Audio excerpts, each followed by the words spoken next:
네, 제가 설교를 시작하면서 여러분들께 지도 두 장을 혹시 준비가 되셨는지 지도 두 장을 보여드리겠습니다. 익숙한 지도이신가요? 네. 그 다음 지도도 한번 또 보여줘 보시죠. 이 다른 세상 지도일까요? 다시 처음 거 죄송합니다. 보여주시고요. 똑같은 세계 지도입니다. 근데 위치가 바뀐 거죠. 좌우가 바뀌었다기보다 어떻게 보면 좌우가 바뀐 거네요, 그죠? 예. 관점에 따라서 이게 바뀌는 거예요. 제가 어렸을 때 여러분들도 마찬가지 이제 이민 오시기 전에 한국에서 학창 시절을 보내신 분들은 아마 첫 번째 지도에 익숙하실 겁니다. 예. 동양, 다시 말하면 한국을 비롯해서 중국과 일본이 중심이 되는 태평양이 중심이 되는 그러한 지도입니다. 저희가 어려서 사회과 부도 같은 데서 많이 봤던 지도가 바로 저 지도죠. 근데 그 다음 지도는 여기에서 보는 지도입니다. 여기서 이렇게 저희도 아이들에게 세계를 품으라라는 그런 생각을 주기 위해서 어려서부터 저희 집 벽에 지도 두 장을 큰 거를 붙여놨고 지금도 붙여져 있는데 하나는 세계 지도고 하나는 캐나다, 미국 지도예요. 근데 여기서 구입하는 지도는 다 저렇게 되어 있습니다. 그러니까 대서양을 중심으로 한 그러한 지도죠. 어디에 살고 있느냐에 따라 어찌 보면 똑같은 세상을 표현하고 있는 지도인데 다른 지도를 보면서 그렇게 교육을 받아왔습니다. 제가 왜 이 지도를 가지고 먼저 말씀을 드리느냐. 우리가 어떠한 삶의 기준과 가치, 경험을 가지고 있는가에 따라 우리의 삶 가운데 세상을 보는 그리고 세상을 평가하는 판단하는 기준도 달라지고요. 다른 사람들을 그렇게 그 잣대로 바라보더라는 것이죠. 신앙에 있어서도 그럴 때가 참 많이 있죠.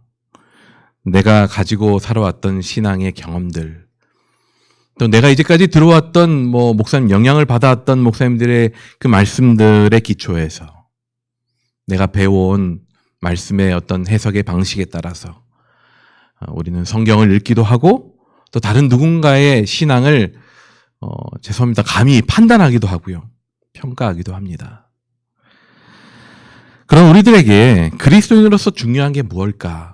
내가 정말 그런 신앙적인 경험을 잘 닦아와서 그러한 나만의 신앙의 렌즈를 잘 선명하게 가지고 있는 것이 과연 중요할까? 그 자체가 중요할까? 아니면 무엇이 중요할까? 아마도 가장 중요한 거는 내가 어떠한 렌즈를 가지고 있느냐가 중요한 거겠죠. 내가 어떠한 시선과 어떠한 기준으로 신앙을 이해하고 말씀을 이해하고 사람과 세상을 이해하고 있는가, 그것이 중요할 겁니다. 더욱이 무엇보다도 하나님이 보시는 시선, 하나님이 가지고 계신 관심, 바로 그런 것을 가지고 살아가야 되지 않을까라는 생각을 해보지요. 근데요, 참 쉽지가 않습니다. 쉽지가 않죠. 자꾸 우리의 경험과 우리의 판단이 밀려옵니다. 내가 봤던 지도는 이게 분명히 아닌데 왜 이곳에 오니까 이 지도로 보여줄까? 라고 생각하며 받아들이기 쉽지 않은 그런 마음처럼 우리가 하나님이 보시는 시선과 관점이 아닌 나의 시선과 나의 경험에 익숙함으로 살아오기에 사람을 판단함과 세상을 이해함이 때로는 참 힘들고 어려움을 우리는 경험합니다. 오늘 본문 말씀을 보면 그런 우리 인간의 모습이 두드러지게 등장하고 있음을 봅니다. 내 생각 안에 깊이 사로잡힌 채 다른 사람을 보는 거죠. 그리고 그들을 판단합니다. 그리고 그것이 전혀 이상하지가 않아요. 마침 두어 사람이 예수님께 와서 이르기를 갈릴리 사람들 여럿이 죽었습니다. 그런데 빌라도가 그 죽은 갈릴리 사람들의 피를 제사를 드리는데 그 제사 제물에 섞어서 사용했다라는 그런 소식을 전합니다. 끔찍한 일인 거죠.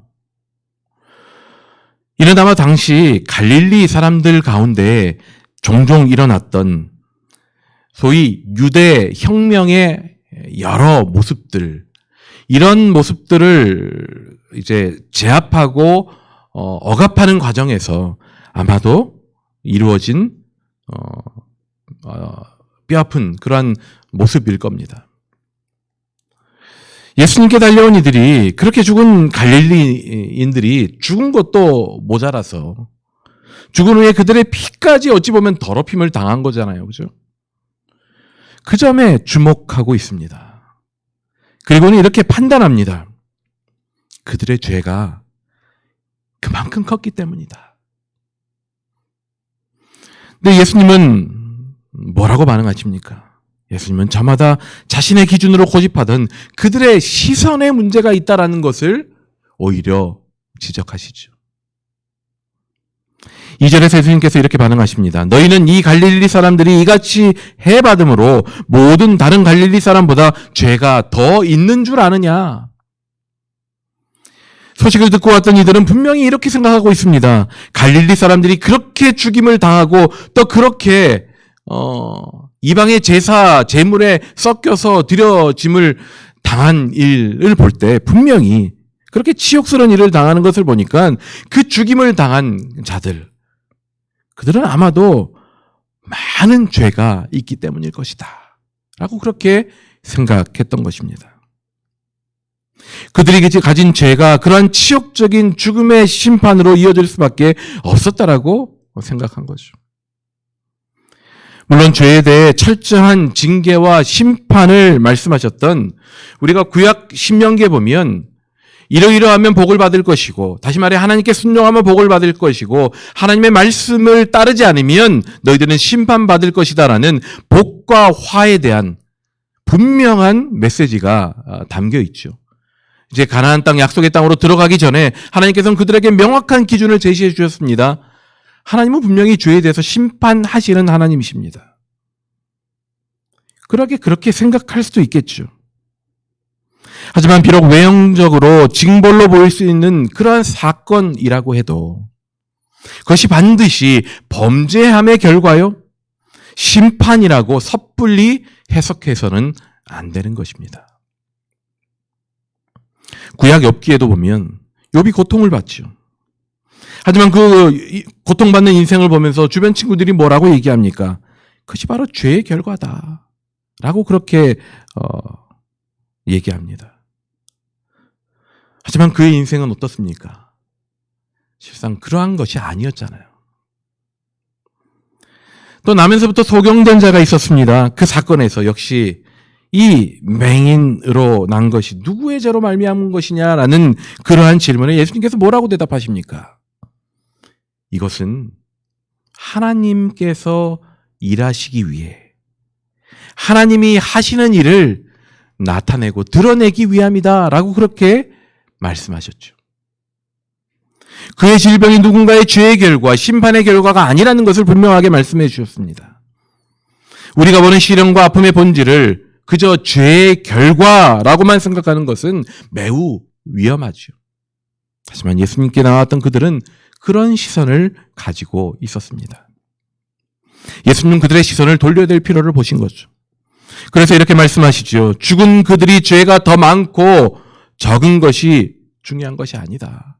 너희들은 자꾸 그들이 죄가 많으니 적으니 이런 것에 초점이 맞춰져 있는데 그것이 아니라 너희들도 회개하지 않으면 다 그처럼 망하게 될 것이다 라고 그렇게 예수님이 말씀하십니다. 살아있는 그들에게 중요한 것은 죽은 그들이 더 큰 죄로 인해 그렇게 치욕스러운 죽음을 맞이하게 되었다, 최후를 맞이하게 되었다, 그것이 아닌 거예요. 물론 죽은 그들이 죄가 없다 하신 것은 분명 아닙니다. 예수님께서 하신 말씀을 놓고 본다면 죽음당한 그들이 회개하지 않아서 죽음을 당했다라는 것을 미루어 짐작해 볼 수 있습니다. 그리고 그 소식을 전했던 이들보다 더 많은 죄를 저질렀을 확률이 더 클 수도 있겠죠. 하지만 죽음을 당한 갈릴리 사람들을 보며 놓치지 말아야 될 메시지가 있다라고 하시면서 주신 그 내용, 지금 그 소식을 전하는 너희들 역시 너희들 자신의 죄를 돌아보지 아니하고 너희들이 회개하지 아니하면 너희들도 심판받을 것이다 라는 그것에 초점이 있다라는 겁니다. 연이어서 이제 실로암 망대가 무너져서 거기에 치여 죽은 18명의 사람 이야기를 예수님께서 이어서 꺼내십니다. 이 또한 똑같은 맥락의 말씀이죠. 망대가 무너졌습니다. 그리고 죽게 되었죠. 매우 비참한 일이요. 소위 세상 사람들이 말하는 매우 불운한 일입니다. 실제로 사람들은 그 죽음을 바라보면서 그 죽은 자들을 살아있는 자신들보다 더 불행한 자로, 더 나아가 더 많은 죄를 지은 자들로 그렇게 이해했습니다. 하지만 예수님의 생각은 분명 다르셨습니다. 그들을 보며 죄의 결과로 심판을 받은 거라고, 죄로 말미암아 그들은 그런 죽음을 당할 만하다라고 판단할 수만은 없다라는 겁니다.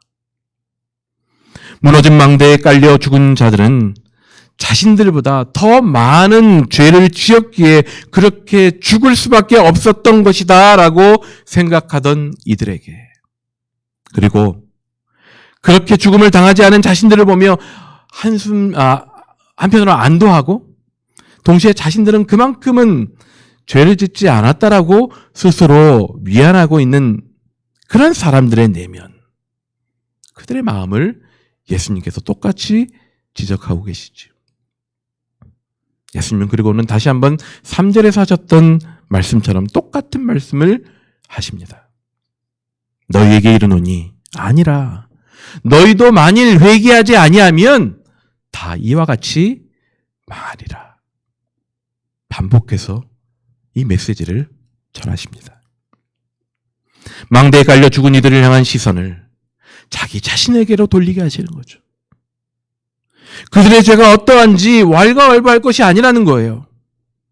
너희들 자신의 죄의 문제가 무엇인지를 결코 소홀히 하지 말아야 된다라고 말씀하십니다. 죄가 중요한 것이 아니다라는 것을 얘기하고자 함이 아니었죠. 죄의 문제가 그만큼 중요하기에 다른 사람을 먼저 보기보다 너희들을 먼저 볼 수 있어야 된다. 다른 사람들의 죄가 어떠한지를 판단하기 전에 너희 자신의 죄의 문제를 볼 줄 알아야 된다라고 말씀하십니다. 왜냐하면 이 죄의 문제는 분명 우리의 삶의 고통과 연결되기 때문입니다. 그런데 그 고통은 우리가 흔히 생각하는 어떤 육신의 질병, 아픔, 실패, 삶의 어떤 고난을 말하는 그러한 고통이 어찌 보면 아닙니다. 이 고통은요, 죄가 만들어내는 단절입니다. 무슨 단절이냐 하면 관계의 단절이에요. 멀어짐입니다. 무슨 멀어짐이냐 하면 하나님과 나 사이의 거리의 멀어짐이더라는 것이죠. 하나님과의 단절, 하나님과의 사이의 멀어짐, 바로 그 속에서 오는 아픔입니다. 죄는 결국 하나님과 멀어지게 만들 수밖에 없고, 죄는 또 다른 죄를 만들어내면서 우리의 생각과 마음을 점점 하나님의 것과는 달라지게 만들죠. 우리는 고통을 바라보면서, 시련을 바라보면서 죄의 결과라고 우리 자꾸 봅니다만, 사실은 그 이전에 일어난 하나님과의 관계의 멀어짐, 하나님과의 관계의 단절이 그러한 고통의 삶으로 어찌 보면 우리 스스로 걸어가게 만들는지도 모릅니다. 더 본질적인 문제는 하나님과 나 사이의 단절입니다. 예수님께 나온 이들이 소위 세상 속에서의 불행과 아픔, 절망스러운 고통의 삶을 예로 들면서 죄의 문제와 연결시키는 것과는 분명히 다른 의미의 것이라는 거죠. 그런 점에서 한 가지 중요한 점이 있습니다. 1절에서 5절까지의 말씀에서 예수님께서 타인의 시련과 불행을 바라보며 그것이 죄의 결과요, 그들이 더 많은 죄를 가진 것이라고 판단해서는 안 된다라는 것을 강조하시면서도 동시에 그 문맥 속에 죽임을 당한 갈릴리 사람들, 무너진 망대에 깔려 죽은 그 18명의 사람들의 죄가 없다고 말씀하시지는 않으셨다라는 사실입니다. 그 죄에 대한 시선, 그 방향, 그것을 바로잡으시려는 것이 바로 예수님의 1차적인 관심이셨습니다. 죄에 대해 품게 된 심각성의 시선을 자꾸 우리는 타인을 향해 바라봅니다. 저자가 저런 문제가 있었고 저 사람이 저렇게 하기 때문에라고 우리는 늘 생각합니다. 예수님은 우리에게 다시 한번 우리의 시선을 조정하라고 하십니다. 먼저 너희들을 보라라고 얘기하시는 거죠. 죄에 대해 품게 될 심각성의 시선을 바로 나 자신으로 향하도록 해야 된다 라고 말씀하십니다. 그것이 바로 앞서 말씀드린 3절과 5절에서 똑같이 반복하면서 강조하셨던 그런 내용인 거죠. 그러면서 죄 자체를 판단하는 그들 마음에 회개라는 중요한 키워드를 반복해서 말씀하십니다. 하나님의 심판은 분명히 있습니다. 하지만 그 심판은 죄에 대한 결과만으로 보기보다는 오히려 회개하지 않은 우리의 완악함의 결과이다라는 것을 우리는 결코 잊어서는 안 됩니다. 우리가 저지른 죄로 말미암아 그 죄 때문에 바로 심판하시는 그것이 심판의 어떤 하나님의 관심이 아니고 그 죄에 대해서 인정하지 못하고 그 죄인된 나 자신을 보지 않은 채 완악함으로 그렇게 하나님과 멀어진 채 유지하며 살아가는 우리의 모습, 바로 그 완악함의 결과가, 회개하지 않은 완악함의 결과가 바로 하나님의 심판이라는 겁니다.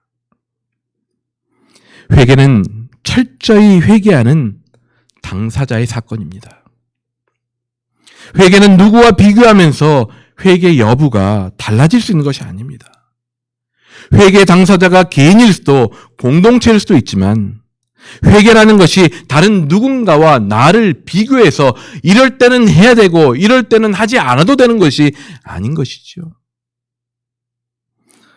죄의 문제에 있어 상대적인 우위에 있거나 죄의 무게가 상대적으로 가볍다 하여 회개가 필요 없거나 절실해지지 않을 수 있는 것, 그것이 아니더라는 거죠. 그래도 저 사람보다는 내가 낫지. 그래도 지금 저 사람보다는 이 힘든 때에 신앙생활은 하는 내 모습이 그래도 조금은 하나님 기뻐하시겠지. 자꾸 우리는 그런 식으로 우리의 삶을 보려고 합니다.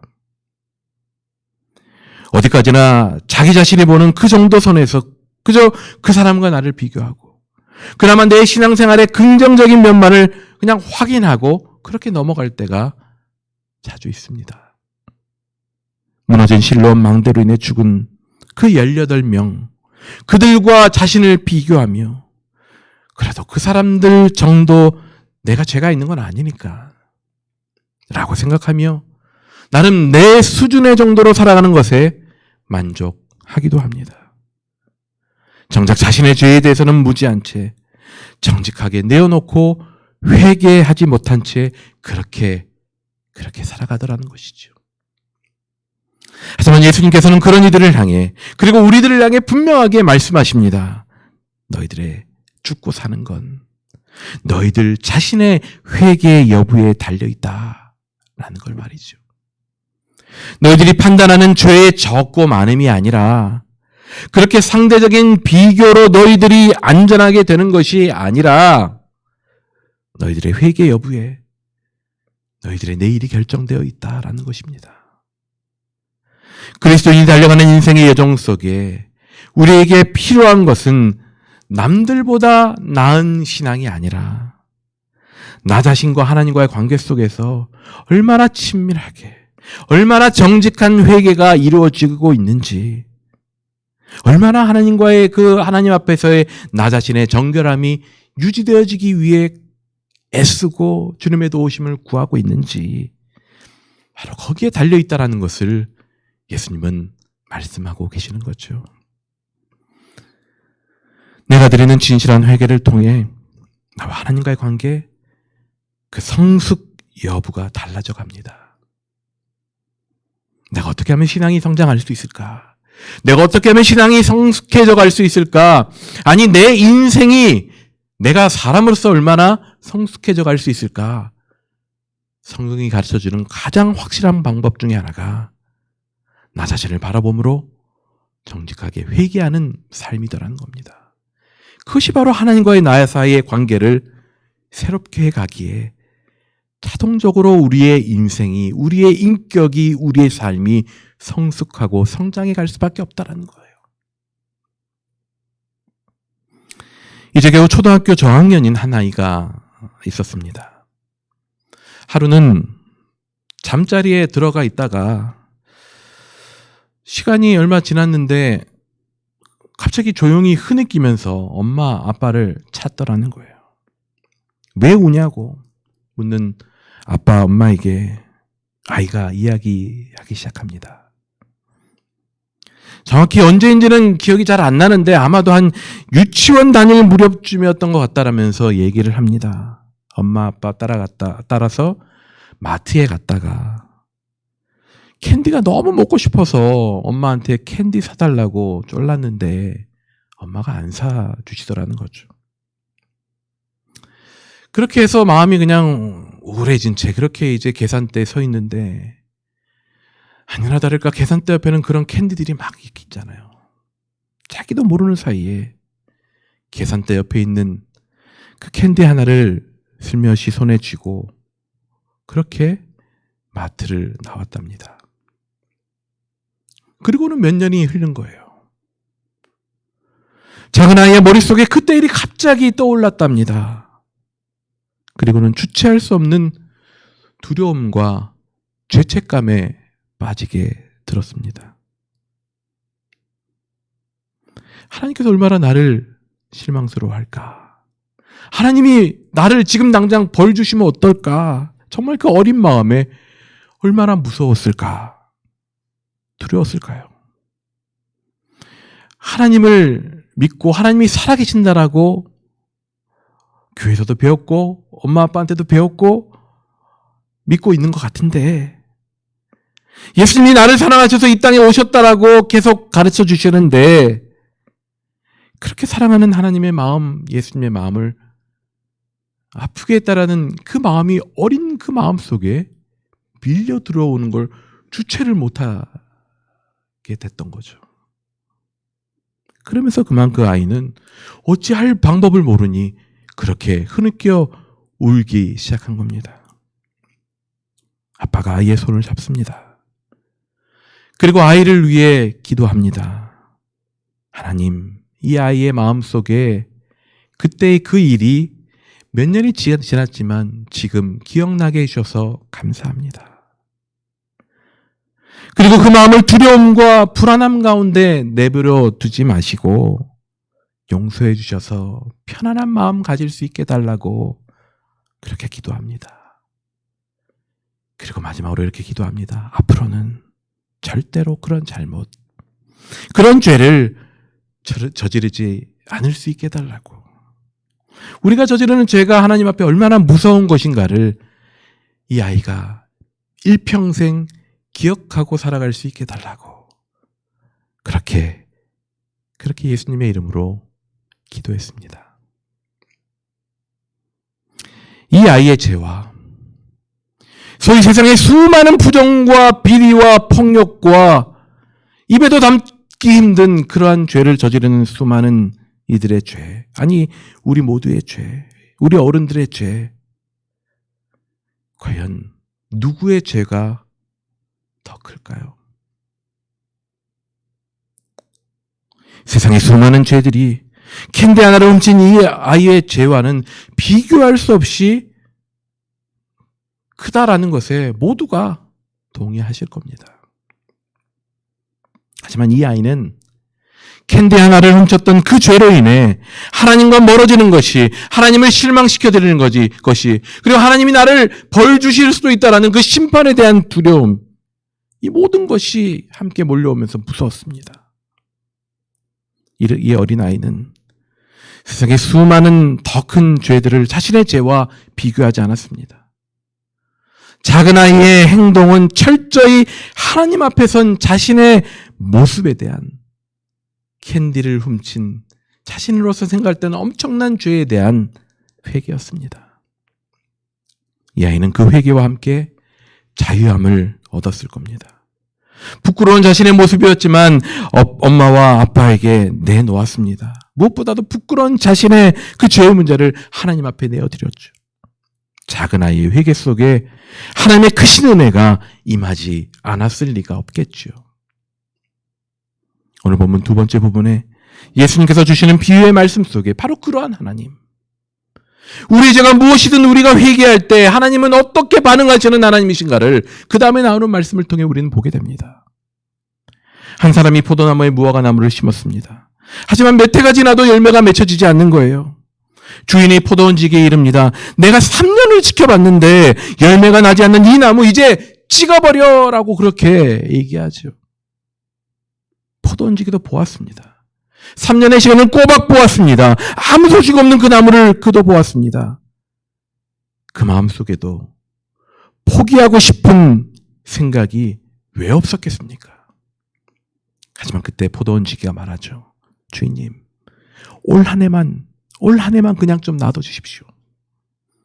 일단 이번은 봐달라는 겁니다. 무슨 기대가 있는지 포도원지기는 그 나무에게 한 해만 더 달라고 그렇게 주인에게 부탁합니다. 그리고는 이어 말합니다. 그동안에 제가 그 둘레를 파고 거름도 주겠습니다. 그냥 한 해 내버려 두고 그래 너 나무 어떻게 되나 하면 내가 지켜보마. 이게 아닌 것이죠. 그 나무가 어떻게든 열매를 맺을 수 있도록 내가 다시 한번 땀 흘려 시도해 보겠다라는 거예요. 최선을 다해 갖고 보겠다라는 거죠.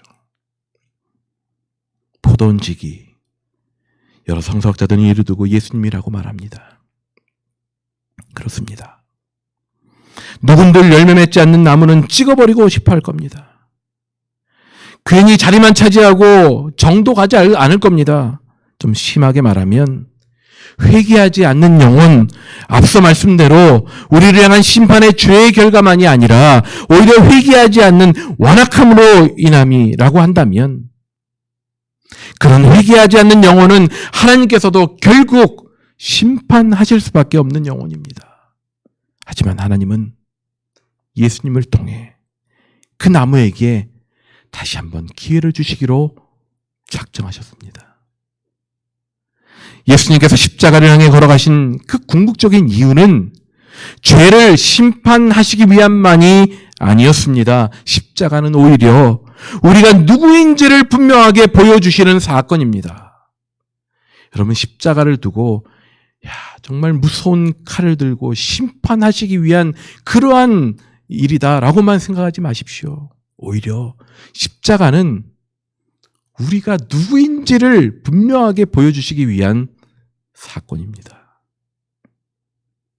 우리와 함께 하신다는 것, 우리의 모든 아픔과 눈물까지도 같이 하신다는, 어찌 보면 우리 하나님의 간절한 고백이요 약속이 바로 십자가인 것이죠. 그만큼 모든 것을 내어주시기까지 우리를 결코 포기할 수 없으리만큼 사랑한다라는 것을 선포하시기 위함, 그것이 바로 십자가를 향해 걸어가신 예수님의 인생이었고요, 걸어가신 인생의 이유였습니다. 저는요, 이 본문 말씀 가운데요, 내가 두루 파고 걸음을 줄이니라는 이 구절이요, 저는 읽을 때마다 가슴속에 정말 와닿습니다. 나를 위해 땀 흘려가며 어찌 보면 소망 없어 보이고 참 완악함으로 회개할 줄 모르는 나를 바라보며, 그래서 제가 땅도 파고 걸음도 주고 내가 최선을 다해 갖고 보겠다라는 그 포도원지기의 마음, 그 마음이 바로 나를 향한 하나님의 마음으로 다가오기 때문입니다. 십자가를 향해 예수님께서 걸어가시겠다라는 의미인 거죠. 수치와 고통마다 하지 않으시고 회개하는 온전한 믿음의 자녀들로 세워가시기 위해, 생명을 주시기 위해 십자가로 가시겠다라는 예수님의 목소리와도 같습니다. 나무를 찍어버리라 한 포도원 주인에게 금년에도 그대로 둘 수 있겠다라고 해달라고, 하지만 내가 직접 땅을 파고 걸음을 주면서 어떻게든 살려보겠다라고 예수님은 우리가 회개할 수 있도록 당신의 모든 노력을 다 쏟겠다라고 다짐해 주시는 겁니다. 이분이 바로 나를 위해, 여러분들을 위해 십자가에 달려 돌아가신 예수님이십니다. 부활하심으로 사망을 이기실 만큼 나에게 능력이 되시는 예수님이 바로 그분이십니다. 생명 주시기 위해. 그래서 회개 없음으로 심판에 이르는 그 안타까움의 자리에 우리들이 서지 않도록 오늘도 우리 곁에 계신 분이 바로 그분 예수님이십니다. 하지만 마지막으로 한 가지. 우리에게 시간이 많이 주어져 있지 않습니다. 포도나무에게 주어진 시간, 그 지기에게 주어진 시간은 금년 오직 한 해였습니다. 나를 회개의 자리로 끊임없이 이끄시며 그것에서 온전한 회복과 행복을 누리기를 원하시는 주님을 향해 여러분 회개하는 삶으로 오늘도 응답해 보시지 않으시겠습니까? 자꾸 남을 보고 남을 판단하는 우리의 시선을 돌려서 나를 향해 나의 허물을 보고 나의 부족함을 회개하는 그러한 삶 살아가시지 않으시겠습니까? 오늘도 작은 자의 회개를 기다리시며 두릅하고 걸음을 주며 우리 삶의 자리를 떠나지 않으시는 바로 그 주님을 향해 말이죠. 지난 수요일부터 사순절이 시작되었습니다. 이 사순절을 보내는 우리 일상의 자리 가운데 그렇게 회개의 은총을 누리게 하시기 위해 사랑으로 함께 수고하시는 그런 주님을 만나는 귀한 절기가 되기를 소원합니다. 올해도 변함없이 온 그냥 계절처럼 우리가 여기는 것이 아니라 이 힘든 때에 특별히 회개하는 은총을 경험하는 복된 사순절이 되시기를 소원합니다. 여러분들 성경 필사하고 계시다고요? 그 필사하는 그 구절 한 구절 한 구절 써가실 때마다 이 말씀대로 살아가지 못하는 나의 연약함을 주님 앞에 내어드리시면서 그 가운데 참여하시면서 하지만 그 가운데 용서하시는 주님의 그 뜨거운 사랑의 손길을 느끼시면서 기쁨으로 감사함으로 보내시는 귀한 사순절 되기를 간절히 소원하고 축복합니다. 기도하겠습니다. 하나님 감사합니다. 우리에게 회개의 은총을 주시니 감사합니다. 참회하고 회개하는 삶을 통해 주님과의 관계가 회복되어지는 은혜를 경험할 수 있게 주님 도와주시고 나로 하여금 회개하도록 이끄시는 하나님의 기다림 돌보시고 도우시는 그 주님의 은혜를 풍성히 누릴 수 있도록 주님 도와주시옵소서.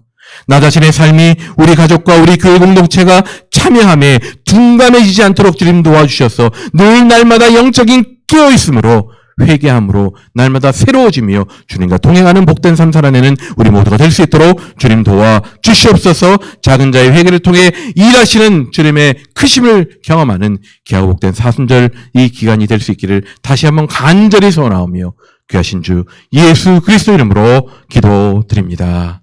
아멘.